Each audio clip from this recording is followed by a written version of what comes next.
When the world was at war, soldiers didn't just fight battles with bullets, they fought nature itself. In jungles, deserts, and frozen wastelands, clean water was often harder to find than food. Contaminated puddles, muddy rivers, and rainwater collected in shell craters were often the only sources of hydration.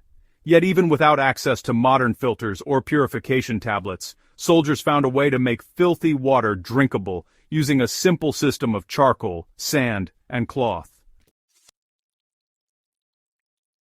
This forgotten World War II rainwater filter was born from desperation, refined through necessity, and remains one of the most reliable, low-tech filtration methods ever created. In fact, many modern survival straws and filters still rely on the same three-layer principle, just packaged in plastic and sold for a premium.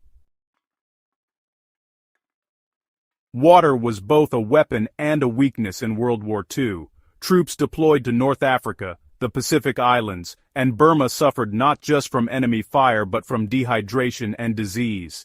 Dysentery, cholera, and typhoid ran rampant because soldiers were forced to drink from any source available: puddles, streams, even bomb craters filled with rainwater and mud. Military supply lines couldn't always bring clean water to the front. Canteens ran dry within hours, and water trucks were prime targets for air raids. In such conditions, soldiers had to become their own engineers. They couldn't rely on boiling alone. Fuel was scarce, fires drew enemy attention, and sometimes they simply didn't have time. The solution was shockingly simple, yet brilliant: filter first, purify later. The WWII engineers and medics devised a simple portable filter system that used only natural materials, the kind any soldier could scavenge in the field. The design varied slightly by region, but the basic principle was universal: 3 layers, each performing a crucial job. Cloth, or canvas, was the first barrier. The first layer caught visible debris, leaves, mud, insects, or metal shavings. Soldiers often used strips of torn shirts, bandages, or tent canvas stretched over a container's mouth. This rough filter prevented clogging and made the next layers more effective. Sand, the sediment trap. Next came a thick layer of fine sand. As water seeped through, the sand trapped smaller particles like dirt, rust, and organic matter. Fine sand was best, since its small grains created a dense barrier. Even coarse desert sand could be improved by crushing or sifting it through a cloth bag. Charcoal, the purifier. At the heart of the system was charcoal, usually made by burning wood in low oxygen or salvaging coals from campfires. Soldiers crushed it into small chunks and packed it tightly. Charcoal's porous surface absorbed impurities, removed odors, and even neutralized some harmful chemicals. When rainwater or stream water was poured through these layers, the transformation was visible. Cloudy, yellowish liquid would emerge clearer and far safer to drink. While it didn't kill all microbes, it drastically reduced contaminants, making the water suitable for short-term survival. For soldiers who had no other option, this filter meant the difference between staying functional and succumbing to disease. What made this filter so effective wasn't just the materials, it was the improvisation. Soldiers used whatever they had: tin cans, helmet liners, even spent artillery shells. One end was punctured to create a small outlet, while the open side held the layered materials.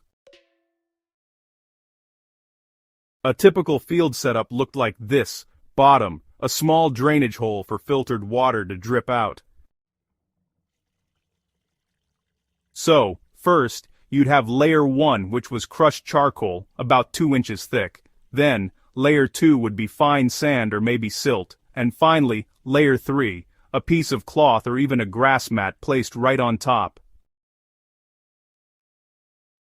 Rainwater was poured in pretty slowly, just letting gravity do its thing and pull the water down through all those layers. The filtered water would then be collected in another container, often just a helmet or maybe a cooking pot. Some soldiers added a few drops of iodine or alcohol to the filtered water to kill off any remaining bacteria, especially when purification tablets weren't available. Others actually used sunlight as a final step, leaving water in clear bottles for several hours, without even realizing they were using UV sterilization, decades before it became standard practice. So, the reason this World War II filter remains effective even today really lies in its simplicity.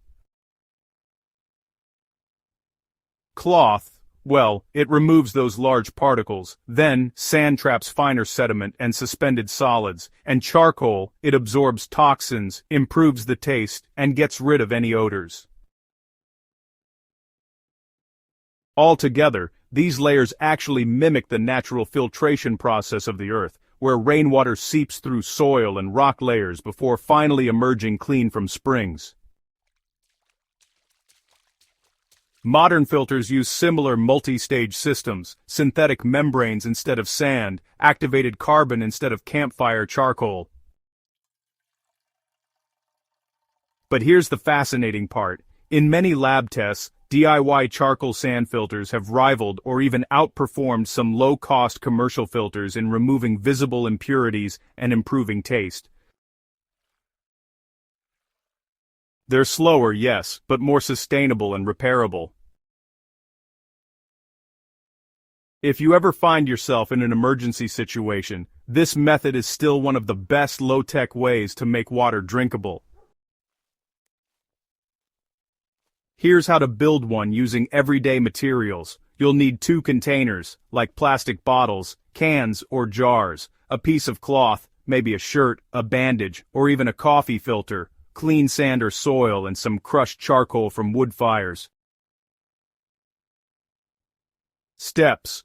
First, cut the bottom off one container to create a funnel, then stretch the cloth over the opening to hold the layers in place. Now, go ahead and add a layer of crushed charcoal about 2 to 3 inches thick. After that, add a layer of fine sand, roughly 2 inches deep. Next, slowly pour the dirty water into the top and let it drip through. Then, just collect the filtered water in your second container. For full safety, you can also boil the water or add purification tablets if you have them. With patience, this setup can produce surprisingly clean, clear water, safe enough for survival use in most environments. The World War II rainwater filter is a perfect example of human resourcefulness under pressure.